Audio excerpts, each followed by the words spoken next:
Now, in this week's edition of From Beginning to Endgame, we're going to be taking a look at another character who has never had his own movie or has really been featured in one, but has had his own unique and interesting journey through the MCU nonetheless. And I'm of course talking about Clint Barton, aka Hawkeye. And much like Black Widow, who I covered last week, he doesn't have any actual superpowers, but is one of Earth's mightiest heroes all the same, thanks in large part to his incredible accuracy with a bow and arrow of all things, and his keen ability to blend in with his environment and assess situations from afar, and to make solid decisions. Like he did when he was sent to kill the aforementioned Black Widow, but made another call and recruited her instead. And it's his instincts that really sets him apart from other spies, and why Fury values him so much and trusts his judgment, and why he ultimately became an Avenger.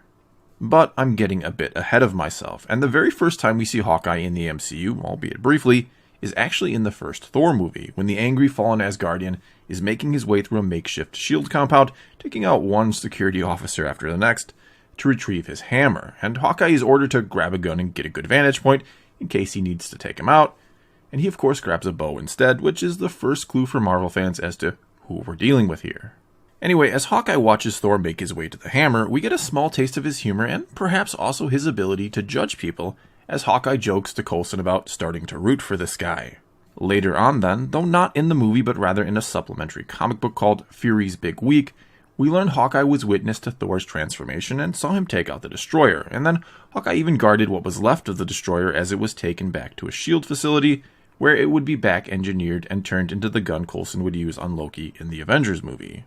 Which, of course, is also the next movie we see Hawkeye in, where we find him guarding the main facility of Project Pegasus, which is where S.H.I.E.L.D. was studying and trying to harness the power of the Tesseract. And yes, it's the same name the project had back in the 90s, as seen in the movie Captain Marvel. Anyway, when Fury shows up at the facility at the beginning of Avengers, because the Tesseract is misbehaving, as Eric Selvig says, we see Hawkeye has been placed in charge of security, keeping track of the workers' comings and goings, and doing background checks. All the while also keeping an eye on the Tesseract from his perch because, as he says, he sees better from a distance, which I think does have a double meaning, because he almost certainly has incredible vision from afar because he is such an incredible archer, but that he's also a better judge of character when he doesn't get up close and personal with those he's trying to watch, which is implied when Selvig rather coldly refers to him as just the Hawk, as if they have had no discussions whatsoever with each other. Soon enough, though, Loki shows up, and Hawkeye gets to demonstrate his amazing reflexes when he saves Fury's life, but he's still no match for Loki, and ultimately gets mind-controlled by him,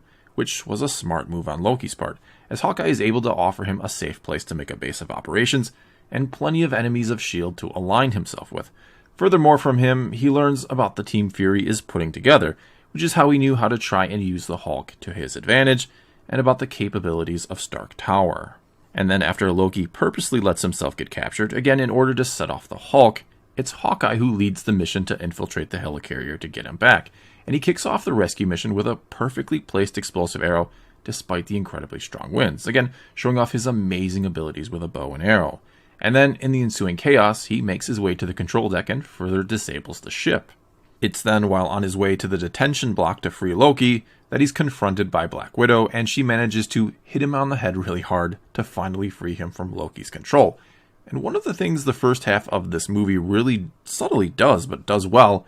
is showcase Hawkeye's impressive and vast skill sets, even though he was working for the bad guys during almost all of it. And then in the scene when Hawkeye is trying to recover to push the last remnants of Loki out of his head, we begin to learn how close he is with Black Widow. When Clint asks if she knows what it's like to be unmade, she replies by saying that, "You know I do," which no doubt he partly learned about when he was sent to kill her, having likely researched his target, but also because of secrets she's likely shared with him and no one else. And he's also shared secrets of his own with her that he trusts with almost no one else, which we'll learn about in Age of Ultron.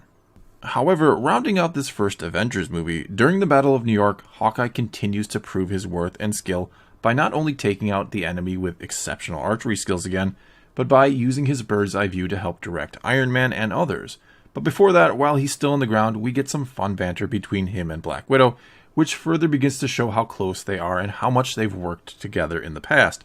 and how much wit Hawkeye has, and just how funny this character can be. And as I mentioned in the video for Black Widow, one of the most impressive things about the first Avengers movie was how well she and Hawkeye were used when you consider they're the only members of the team without actual powers of any kind, or a suit of armor like Iron Man has. Yet they felt like they belonged and felt like a part of a superhero team. But having said that, then we move on to Age of Ultron, where Hawkeye has a rather unique role or part to play in this movie. And though yes, he still gets to display his incredible skills and abilities on multiple occasions, and he's still very much an important and vital member of the team, he also very much gets humanized in this movie. He's the one who keeps things feeling grounded for us, the audience, and instead of him feeling like just one of the team again, it's as if he's being contrasted against the others a bit, or that he's there to keep reminding us that these are just people at the end of the day, and some of them really are just people, and it takes everything they have to keep up with the others, that they have to give it their all, or absolutely everything they've got, in more ways than one, to be a part of all this, to be an Avenger. And unlike the other members of the team, he's seen getting tired on multiple occasions, or making quips about the special abilities he doesn't have. He's also seriously injured in the opening fight scene, which not only subtly reminds us again that, yeah, he's just a human and he's very vulnerable out there, along with Black Widow, of course, but that he's literally just a guy with a bow and some special arrows. And he even jokes about that at one point in the movie, about how they're fighting an army of robots, and he has a bow and an arrow, and none of this makes any sense. And yeah, that line's in there partly just to make us laugh, and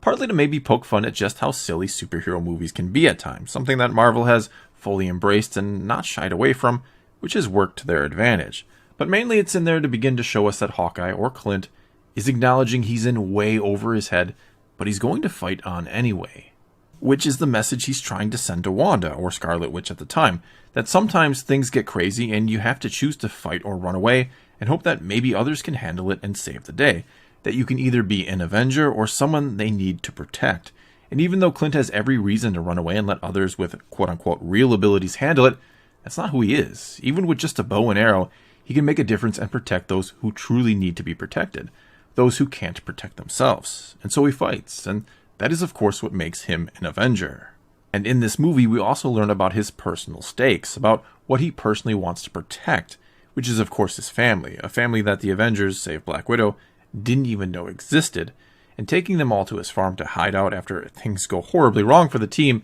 shows just how much he trusts his teammates now. And while we're there, we get a conversation between him and his wife, where she questions his place on the team, though not because she thinks they don't need him, which is what Hawkeye initially assumes she's getting at, but because she fears they need him too much, that he's what holds the team together, and she wonders if they truly have his best interest in mind, or if him being an Avenger will cost him and her everything. Because to her, he's not Hawkeye, he's instead just Clint, the man she loves and wants there to help her raise their 3 kids. And speaking of being a father, Hawkeye almost develops that sort of relationship with the Maximoff twins, Wanda and Pietro, who are also of course known as Scarlet Witch and Quicksilver, which maybe stems back to his ability to see the good or potential in people, like how he saw the good in Natasha or Black Widow. Though of course it doesn't exactly start out that way with the twins, and he initially thinks of them as just some punk kids with abilities. But by the end of the movie, he's trying to watch out for both of them, especially Wanda, who, as I mentioned before,